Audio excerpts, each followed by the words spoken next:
Hello everyone, my name is Kourtni Mitchell. I'm a master's level student at the University of St. Mary, and this week we are reviewing the introduction of the book of Spiritual Rhythms for the Enneagram, a handbook of harmony and transformation. So in this introduction, we talked about the different types of the Enneagram, and it was an introduction to that. The Introduction of Spiritual Rhythms for the Enneagram, a handbook for harmony and transformation, focuses on the intersection of the Enneagram, a personality system, and spiritual growth. The authors present the Enneagram as a tool for self-awareness, transformation, emphasizing that understanding one's core motivations, fears, and behaviors can foster deeper spiritual practices and emotional healing. Key themes in the introduction included personal transformation, the Enneagram as a means to uncover personal patterns that hinder spiritual growth and emotional growth, integration of spirituality and psychology, so the idea that the Enneagram can serve as a bridge between spiritual disciplines, psychological insights, and offering a holistic approach to growth. Rhythms and spirit, so IQ, mind, gut, GQ, and heart, HQ.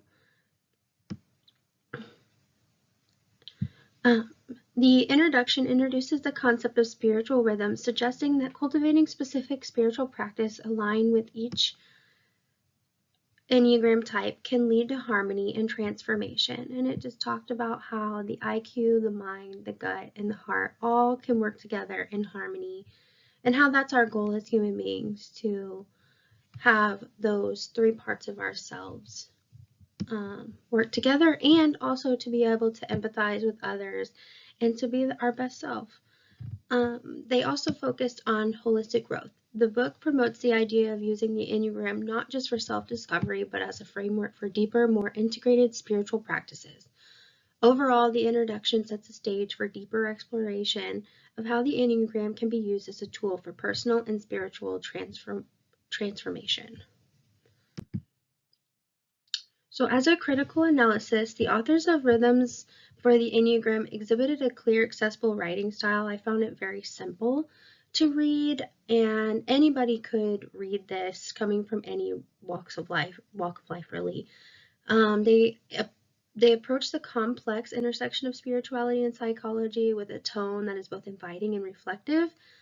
They reflected on their own experiences and how they're not perfect human beings. They talked about how they had to grow in their specific number and how their shortcomings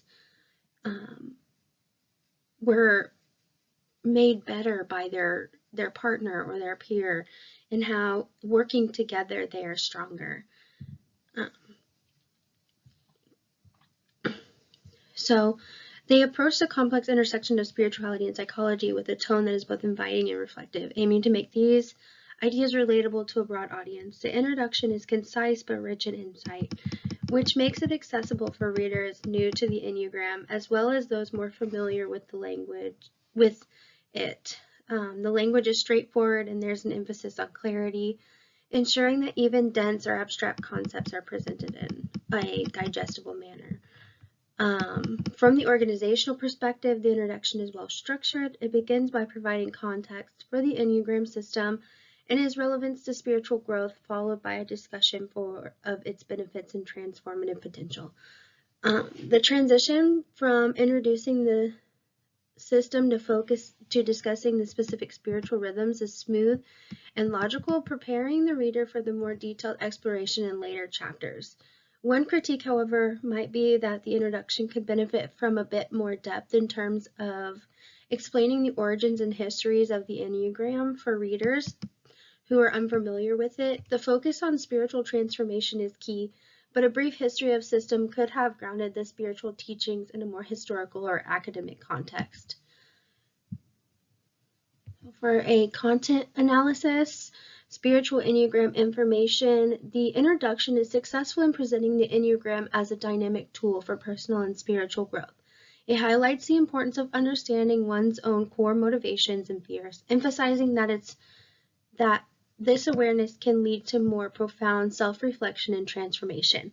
The authors position the Enneagram as not just a personality typology, but a means of integrating a spiritual practice into daily life, which is a compelling and useful approach. The concept of spiritual rhythms is introduced as a personalized set of practices for each Enneagram type. This framing is particularly helpful for readers who are looking for practical tools to improve their spiritual lives. The idea that each type can benefit from a specific rhythm suggests a tailored approach to spiritual growth, which is an appealing and practical aspect of the book. However, the presentation of the Enneagram types and their associated spiritual practice in the introduction is somewhat generalized. The introduction briefly touches on these types but does not delve deeply into their individual characteristics or the nuance of how spiritual rhythms will vary for each type. This could leave readers who are unfamiliar with the Enneagram system wanting more specifics for examples. Additionally, the introduction could expand on how the Enneagram fits into broader spiritual traditions, which could further enrich the text for readers with varied spiritual backgrounds.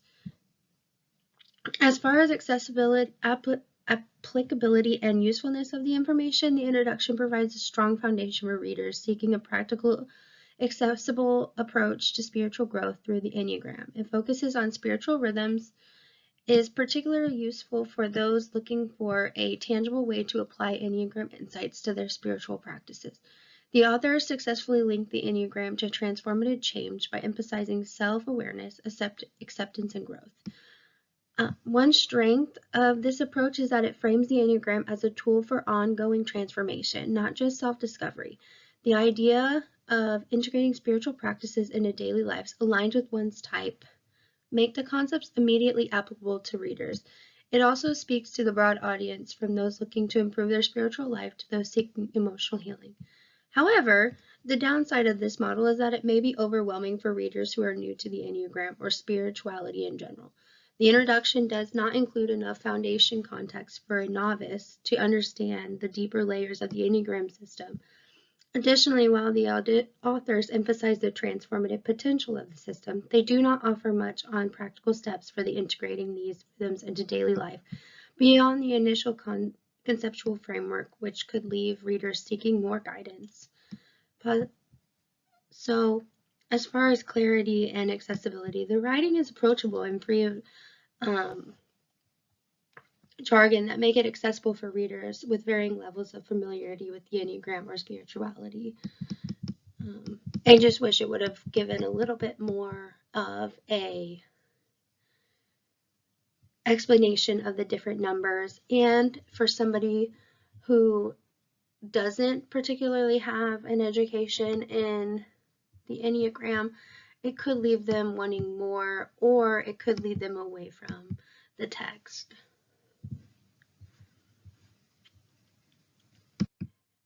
Spirituality and social work. So in the introduction, they talked about 5 different ways that we could tie spirituality and social work. So there were 5 different key ways. So spirituality and religion. In social work, spirituality is often viewed as a broad concept that encompasses a person's inner sense of connection to something greater than themselves, which can include religious beliefs, personal values, or a sense of purpose. Religion, on the other hand, typically refers to a structured system of beliefs and practices. Holistic view emphasizes the interconnectedness of the mind, body, and the spirit, considering all aspects of a person's being and their care. In the context of social work, a holistic approach ensures that physical, emotional, and social and spiritual dimensions of an individual life are addressed. That is so important as we are looking into that biopsychosocial spiritual when we are working with people. Self-care and well-being is also mentioned in the introduction. Self-care is an essential aspect of social work practice, emphasizing the need for professionals and clients alike to nurture their emotional, physical, and spiritual health. In spiritual rhythms for the Enneagram, the concept of spiritual rhythm tied directly to self-care by suggesting that each Enneagram type benefits from specific spiritual practices. These practices can be used as tools for emotional regulation, reducing stress, and enhancing self-awareness. each contributing to a stronger sense of well-being. Spiritual introspection, next, involves deep reflection on one's own spiritual life, beliefs, and practices to gain clarity and direction. It connects to the broader concept of spiritual development, which involves growth in one's spiritual understanding over time. The spiritual rhythms for the Enneagram book encourage introspection as a key part of spiritual development, particularly through exploration of one's Enneagram type and the identification of spiritual rhythms that align with one's inherent nature. 5. Spiritual development. Spiritual development refers to the process of growth in one's understanding of their spiritual beliefs, practices, and overall sense of purpose. It is an ongoing journey that can change and evolve over time. The spiritual rhythms for the Enneagram integrates this by offering a framework for spiritual growth based on each type's natural tendencies and challenges.